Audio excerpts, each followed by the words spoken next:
नमस्कार, स्वागत है आप सभी का मेरे YouTube चैनल पर। और आज कई दिनों के बाद पुनः कक्षा 6 के इतिहास का अध्याय 5 प्रारंभिक शहर भारतीय प्रथम नगरीकरण को लेकर हम उपस्थित हैं। प्रारंभिक शहर प्रथम नगरीकरण, इसके तहत जो मुख्य बिंदु है उसके बारे में हम लोग ज़रा इसमें देख रहे हैं। जो मुख्य बिंदु है तो इसमें देखना है हम लोग को धातु युग क्या है। नवपाषाण काल के बाद धातु युग का शुरू हुआ है। नवपाषाण काल के बाद इसी में मानव ने धातु का इस्तेमाल शुरू किया। धातु युग में ही आगे चलकर सिंध में कोटदीजी और अमरी, उत्तर पंजाब में सरायखेला और जलीलपुर और राजस्थान में कालीबंगा जैसे स्थलों का विकास हुआ। इन स्थलों पर कृषि उत्पादन बड़े पैमाने पर होने लगे। रंगे हुए मिट्टी के बर्तन का भी इस्तेमाल होने लगा। लोग लंबी दूरी का व्यापार करने लगे और पक्की ईंट के घरों में रहने लगे, जिसके चारों तरफ किलेबंदी भी थी। यहाँ पर देखिए, धातु युग का आरंभ नवपाषाण काल के अंतिम चरण में हुआ। पहला धातु तांबा था, जिसे नदी की तलहटी से प्राप्त किया जाता था। तो यहाँ एक क्वेश्चन बन गया कि पहला धातु कौन सा था जिसे आदि मानव ने यूज किया। तो पहला धातु था तांबा, और इसको कहाँ से प्राप्त किया? तो नदी की तलहटी से। अब आगे देखिए, यहाँ पर जो क्वेश्चन है हम लोग के बीच, वह हड़प्पा सभ्यता की खोज। लगभग 150 साल पहले पश्चिमी पंजाब में रेलवे लाइन बिछाने के क्रम में पूरा स्थल के खंडहर का पता चला। जब रेलवे लाइन बिछाया जा रहा था तो वहाँ जो मिट्टी की खुदाई की जा रही थी, वहाँ से ही कुछ पुरानी चीज़ें प्राप्त की गई और उसी से हड़प्पा संस्कृति का पता चला। 1921 ईस्वी में पुरातत्वविद ने इस स्थल का व्यवस्थित उत्खनन किया। 1921 ईस्वी में। उसके बाद पुरातत्वविदों ने अनेक नगरों का पता लगाया, जैसे मोहनजोदड़ो है, कालीबंगा है, बनावली है, लोथल, धौलावीरा। पुरातत्वविदों ने लगभग 2800 हड़प्पा स्थल का पता लगाया। 2800, चूँकि हड़प्पा नगर खोज सबसे पहले हुई, इसीलिए उपमहाद्वीप में हड़प्पा के समकालीन पाए जाने वाले सभी शहरों को हड़प्पा सभ्यता के शहर के नाम से जाना जाता है। सभी हड़प्पा नहीं था, ये सारी जगह अलग अलग थे, जैसे मोहनजोदड़ो, कालीबंगा, बनावली, लोथल और धौलावीरा। लेकिन सब प्रथम जो है हड़प्पा का खोज हुआ था, इसीलिए इन सभी को हड़प्पा सभ्यता के नाम से जाना जाता है। वहाँ पर अनेक महत्वपूर्ण वस्तुएं मिली है, जैसे मोहर हो गया, मन के, माप तौल के बाट, कांसे के बने उपकरण, मिट्टी के बने बर्तन जिन पर काले रंग के चित्र बने हुए थे। इन स्थलों से मूर्तियाँ भी मिली हैं। अब ये जो टेबल है वो आपके लिए काफ़ी महत्वपूर्ण है। हड़प्पा का खोज दयाराम शाहनी ने किया था 1921 ईस्वी में और रावी नदी के तट पर। उसके बाद मोहनजोदड़ो का खोज रखालदास बनर्जी ने किए थे 1922 ईस्वी में सिंधु नदी के तट पर। कालीबंगा का खोज ब्रजवासी लाल ने 1961 ईस्वी में घग्घर नदी के किनारे। लोथल का खोज रंगनाथ राव के द्वारा 1954 ईस्वी में भोगवा नदी के किनारे। धौलावीरा का खोज RS बिष्ट द्वारा 1989-90 में, यहाँ नदी का नाम नहीं है। चनहुद्रो का खोज गोपाल मजुमदार ने 1931 ईस्वी में सिंधु नदी के किनारे। और रंगपुर का खोज माधो स्वरूप वत्स ने 1931 से 53 में मादर नदी के किनारे। इस तरह से देखिए, महास्नानागार भी एक ठो मिला था वहाँ, इसके चारों तरफ। मोहनजोदड़ो में यह है जिसके चारों तरफ घर भी बनाए गए थे। तो यहाँ पर दिया हुआ है, जरा गौर से यहाँ से देखिए, पेज का हेरा फेरी देखा जा रहा है। नगर का जो ऊपरी हिस्सा था वो छोटा हिस्सा था, समझ गए, परंतु ऊंची जगहों पर बसा हुआ था, जबकि पूर्वी हिस्सा जो था वो निचली जगह पर बसा हुआ था। तो ऊंची जगह पर जो हिस्सा बसा हुआ था उसको पुरातत्वविदों ने दुर्ग कहा, और जो नीचे इलाके में था उसको निचला नगर कहा। ऐसा माना जाता है कि जो सुखी संपन्न लोग थे वो दुर्ग में रहते थे और साधारण लोग निचले हिस्सा में रहते थे। और इसमें जो कुछ क्वेश्चन है, यहाँ मोहनजोदड़ो में एक तालाब मिला है जिसे पुरातत्वविदों ने महास्नानागार कहा है। तालाब के पास ही एक कुआं भी मिला है। आगे कुछ प्रश्न देखिए। मोहनजोदड़ो, हड़प्पा, कालीबंगा और लोथल में एक समान विशेषता वाले संरचनाएं मिली है। मोहनजोदड़ो, हड़प्पा, कालीबंगा और लोथल में एक समान विशेषता वाले संरचनाएं मिली हैं। इन संरचनाओं को अन्नागार या कोठार के रूप में पहचाना गया। इसी तरह कालीबंगा और लोथल जैसे नगरों में अग्निकुंड मिले हैं। संभवतः इसका इस्तेमाल यज्ञ के लिए किया जाता था। नगरीकरण का अर्थ क्या है? नगरीकरण एक प्रक्रिया है जिसके माध्यम से नगरीय जीवन पद्धति का विकास होता है। नगरीय जीवन पद्धति से तात्पर्य नगर में निवास करने वाले लोगों के वस्त्र, आभूषण, खान पान, बातचीत, संबंध, व्यवहार, पेशा इत्यादि से है। नगरीकरण की प्रक्रिया में एक नगरीय समुदाय अस्तित्व में आता है। इस समुदाय के पास सुख सुविधा के सभी आधुनिक साधन होते हैं। यहाँ यातायात और संदेश वाहक व्यवस्था विकसित होती है। कुल मिलाजुला के नगर में चाहे शिक्षा हो, चाहे ज्ञान हो, चाहे विज्ञान हो, चाहे चिकित्सा हो, सब चीज़ की सुविधा रहती है। अब यहाँ आ जाइए, सड़क, इमारत और नालियाँ कैसी थी? हड़प्पाई नगरों के घर प्रायः 1 या 2 मंजिले और कुछ 3 मंजिले भी होते थे। ज़्यादातर 1 मंजिल या 2 मंजिल का था, कुछ 3 मंजिल का भी होता था। घर में एक आंगन भी होता था। उसके बाद दिया हुआ है कि आपको नगर जो है योजनाबद्ध तरीके से बसाए गए थे, जिसमें गलियां और सड़कें एक दूसरे को लगभग समकोण पर काटती थी। हड़प्पा के जो नगर थे उसमें गलियां और सड़कें लगभग एक दूसरे को समकोण पर काटती थी।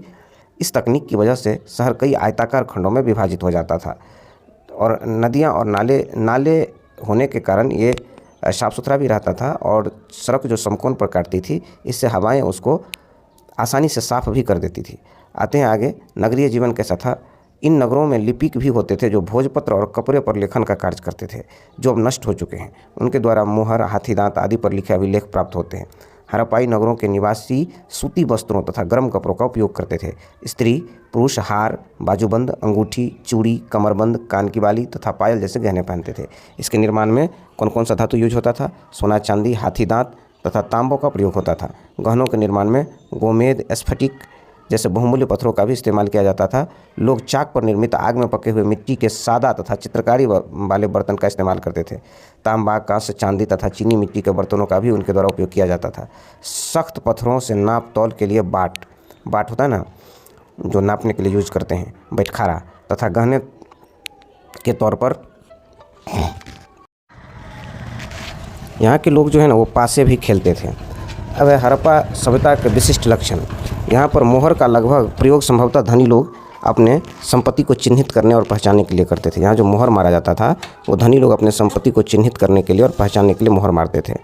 प्रथम इस पर जानवरों की सुंदर कलाकृतियाँ मिलती थी और दूसरी इस पर देखिए मोहर के अलावे जो है दो महत्वपूर्ण विशेषता यह था कि उस पर जानवर की सुंदर कलाकृति मिलता था, दूसरा उस पर कुछ लिखा होता था।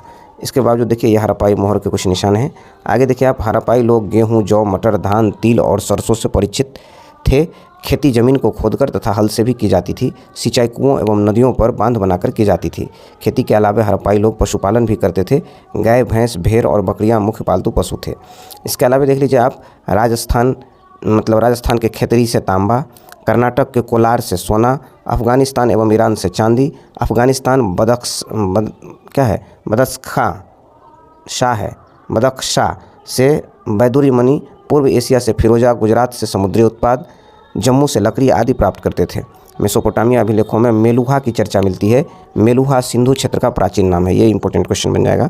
मेलुहा सिंधु क्षेत्र की प्राचीन नाम है।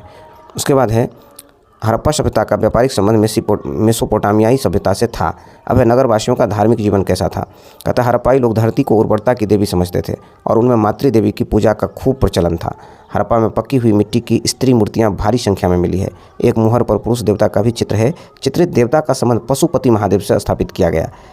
इस तरह हड़प्पावासी वृक्ष और पशु की पूजा क्या करते थे। उनके बीच एक सींग वाला जानवर जो गेंडा हो सकता है उसका विशेष महत्व था। उसके बाद कुबड़ वाला सांड महत्वपूर्ण स्थान रखता था। हालांकि मातृ देवी, पुरुष देवता और पशु पूजा के अतिरिक्त किसी मंदिर का साक्ष्य हड़प्पा सभ्यता में नहीं मिला है। हड़प्पाई लोग संभवतः भूत प्रेत और जादू टोना पर विश्वास करते थे, इसलिए उनसे बचने के लिए ताबीज पहना करते थे वो लोग। अब है धौलावीरा के बारे में कुछ जानकारी। धौलावीरा गुजरात के उत्तर पश्चिमी कोने में बसा था। धौलावीरा कहाँ है? गुजरात में, बस इतना याद रखना है। प्रथम संपूर्ण शहर 3 भाग में बटा हुआ था, गढ़ी, मध्यनगर और निचला नगर। मतलब धौलावीरा इसमें बटा हुआ था, गढ़ी, मध्यनगर और निचला नगर। उसके बाद लोथल के बारे में जानकारी लेनी है हम लोग को। तो लोथल खंभात की खाड़ी के निकट अहमदनगर से 80 किलोमीटर की दूरी पर स्थित एक हड़प्पाई नगर था। शहर को किलेबंदी की गई थी। किले के भीतर निजी और सार्वजनिक दोनों प्रकार के घर थे। गोदाम, मनके और फारस की खाड़ी की मुहरें यहाँ से पाई गई। लेकिन लोथल हड़प्पाई सभ्यता के लिए महत्वपूर्ण स्थान रखता है। यहाँ से एक बंदरगाह के अवशेष मिले हैं। अब पूछा जाता है बंदरगाह सबसे पहले कहाँ मिला था, तो लोथल से। यहाँ से जलीय मार्ग से व्यापार किया जाता था। अब हड़प्पा सभ्यता के अंत का रहस्य। लगभग 1700 ईस्वी पूर्व हड़प्पा सभ्यता का ह्रास होने लगा। सभी जो इतिहासकार है उनका अलग अलग मानना है। कुछ का मानना है कि बाढ़ ने शहरों को डुबा दिया, तो कुछ का मानना है कि भूमि में नमक की मात्रा इतनी ज़्यादा हो गई कि भूमि बंजर हो गया। कुछ का मानना है कि बाहरी लोगों ने हड़प्पावासी पर हमला कर उन्हें समाप्त कर दिया। कुछ का मानना है कि वातावरण में भौतिक रासायनिक परिवर्तन एवं पारिस्थितिकी तंत्र में बदलाव के कारण हड़प्पा सभ्यता का विनाश हो गया। समझ गए। उसके बाद आ जाइए आप, यह संस्कृति राजस्थान में आहड़ संस्कृति, मध्य प्रदेश में मालवा संस्कृति, महाराष्ट्र में इनाम गाँव एवं जोरवे संस्कृति के नाम से जानी जाती है। मतलब हड़प्पा संस्कृति को अलग जगह पर अलग अलग नाम से जानी जाती है। यह संस्कृति राजस्थान में आहड़ संस्कृति, मध्य प्रदेश में मालवा संस्कृति, महाराष्ट्र में इनाम गांव एवं जोरवे संस्कृति के नाम से जानी गई। आज भी हम मातृ देवी की पूजा और धार्मिक क्रियाकलाप करते हैं, जिसकी शुरुआत हड़प्पा संस्कृति से ही हुई थी। चलिए अब इसका ऑब्जेक्टिव प्रश्न को कर लेते हैं। पहला है, निम्नलिखित में से कौन हड़प्पा कालीन स्थल नहीं है? तो आप जानते हैं कि मोहनजोदड़ो, कालीबंगा, लोथल, धौलावीरा ये सब जो है हड़प्पा कालीन संस्कृति का था। तो हड़प्पा कालीन स्थल कौन नहीं है? हस्तिनापुर। इसके बाद है आपको किस शहर से बंदरगाह के अवशेष मिले हैं? अभी तुरंत पढ़ें, लोथल से जो है बंदरगाह के अवशेष मिले हैं। अगला है आपको निम्न में से कौन हड़प्पा सभ्यता की विशेषता नहीं है? तो हड़प्पा सभ्यता में शहरी जीवन था, विदेशों के साथ व्यापार था, सुनियोजित नगर निर्माण था, ग्रामीण जीवन हड़प्पा में नहीं था। उसके बाद हड़प्पा सभ्यता की खोज किस वर्ष हुई? 1921 ईस्वी में दयाराम साहनी के द्वारा रावी नदी के तट पर हड़प्पा सभ्यता की खोज की गई थी। उसके बाद महास्नानागार किस नगर से प्राप्त हुआ है? पढ़े थे मोहनजोदड़ो से। मोहनजोदड़ो में एक विशाल तालाब मिला जिसको महास्नानागार नाम रखा गया मोहनजोदड़ो से। अब सुमेलित करना है, सोना कहाँ से? तो सोना मिला है कर्नाटक के कोलार से, फिरोजा मध्य एशिया से, चांदी ईरान से और सिपिया समुद्री उत्पाद है, यह गुजरात में प्राप्त किया गया। तो इस तरह से आज हम लोगों ने इस अध्याय को समाप्त किया है। मिलते हैं कल अगले अध्याय में, तब तक के लिए शुभ रात्रि।